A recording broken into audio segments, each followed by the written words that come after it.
का हो देखा तो नंबर देतो नहीं तारा भेंट करे खातिर कौन कौन कर्म कर के पड़ता ई का औरत काहे बन गेल हां तो का करी तारा भैया ले कुटाई कैसे चाहे जवन का लेकिन हाई औरत की बेस में तो बहुत सुपर हां नु तो ऐसे ही बुलावल कर कोई में कुटवा दिह इनके बुझा त अपन मन कबो मंदिरो मस्जिद में आ गइल कर मर तो नहीं न एकदम चोनहरे हड़ुका ना मैं तारा मिले खातिर कितना दिल बेकरार रहल कितना परेशान रहनी हम तब मेहरारू का और कुछ के भेष धरे के रही तो वो ध लेती ना जानी और सब समाचार ठीक बा नु एकदम बढ़िया बा तारा तो भेंट करे के मने नहीं करत मन नहीं करत ए जा का करत नहीं पिया छिलाई बड़ी पिया छिलाई बड़ू के लहसुन छिलाई बा तू ही ना जानबू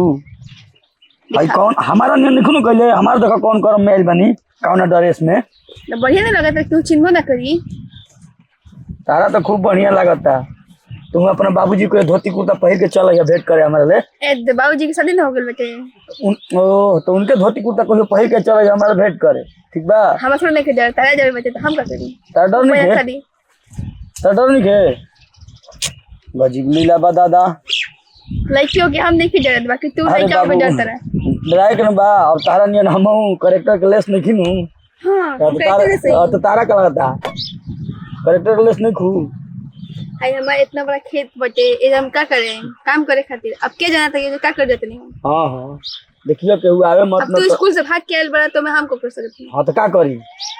अपना मन तो तारा को मतलब मंदिर में आवे के नहीं है मस्जिद में कबो नियो घूमे खातिर आवे चाहिए न भेंट मुलाकात होई बात होई ओकर बाद फिल्म देखे चलती जा ठीक कुल तो तारा बुझेबे ना करी कुल हमारे बतावे के पड़ी अब फोन तारा अगला के जरिए गई तो कहिया अब बक्सर मिले के विचार बा सामने कब मिलो ये हम तो बुझाता था यही मेरा कोधन कुटवाई कहां शिवानी ए जे का करता हो कुछ ना हो तू कैसे के है चाची है अरे चाची बोल रुका हो का बजबे तू जगह करता रू आई रही ऐसे घूमते हुए चलो गर्मी लगत रहे बढ़िया हो ऐसे नवा चाची काहे लजात बाड़ू हो ना जदी ना मन व्रत रख ले बड़ी बस बुढ़िया ना क्यों से लेकिन लजात तो ना रही चाची हमरा से ना तू आज व्रत रहो जे मन व्रत रहेला ना वो मुंह ढके रहेला नहीं पता मैं ना व्रत चलता ठीक बे तो चाची जी को कर गाड़ी घरे जाए हमको के चाची कुछ नहीं करत तो तू चला घरे तू जी का कर गाड़ी चल बने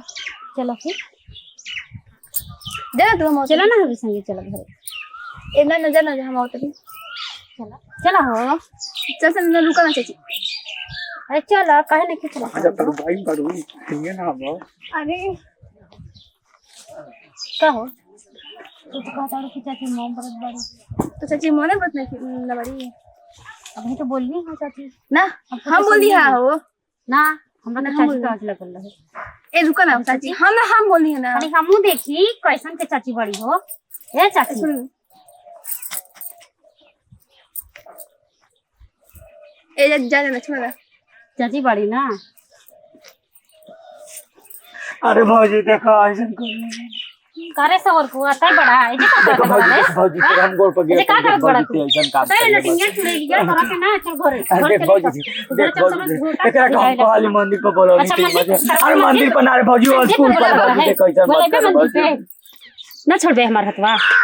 जाता ली तेरे घरे में तेरे बाबूजी से बता तेरा माई से बताई तो तू ना यार मैं जोन कहले तो हम कुल बताई अच्छा हां तो हम को जानता नहीं काने को कहले का चल चल बता तू हमार बता तो हमार बता चल उठे भलवा देख भौजी ते घर बता देबे नु अगर तो हम तो कुल जान दे कुल पोल खोल दे सब कुछ बताई हां तो तोहरो कुल पोल खुद जाइए बेरा जोन होई तो हम दिखाइए जाई चल हां चल हम भले पिटाई लेकिन तोहरो कुल पोल खोल देबे बेरा चल चल खोल दे चल कैसे के पोल हां तो जोन रोज फतवा अभियो बतिया तारू नहीं हर के यार संगे कुल का कहत रहो छोट पकड़ बच्चों में से सब कर हां तो ये तार भौजी नहीं के मुंह मार काहे ने ओने समझा दे कर हां तो पता नहीं समझा का दे का पता नहीं के तो ई तू कहलू अगर तो तोहरो कुल खोली तू जोन करतो तो निक नहीं खु कर त दूध के धोल नहीं खु एकरा से कह दे ई मार पोल मत खोली हम के हर पोल में खोले हां हां भाई लूट पहाड़ के नीचे तू मत कहो उसके यार हां इहो ना कहे ना कबू ठीक हम अगर तारा गोल पर गिरते हमारे गोल पर तू गिरन तो हम भैया बताई ए चुप रह ना बस चुप कर मार मुंह फूटे नहीं पूछा तो नानू ठीक ना हां अब नानू कबू ना ठीक केहू से ना कह ठीक बा ठीक हां अब केहू मत कहियो ना तारो कुल फुटा जे बुझाई बुता हे भौजी हम तो जानते नहीं थे कि तू एक कुल करेलू बा बताओ हम तो खाली मिले आई ला अपन लुका अब तार लुका के हमरा जरूरत नहीं छे ला तू ऐस कर हम ऐस करी ला लेके जा काम कर और एक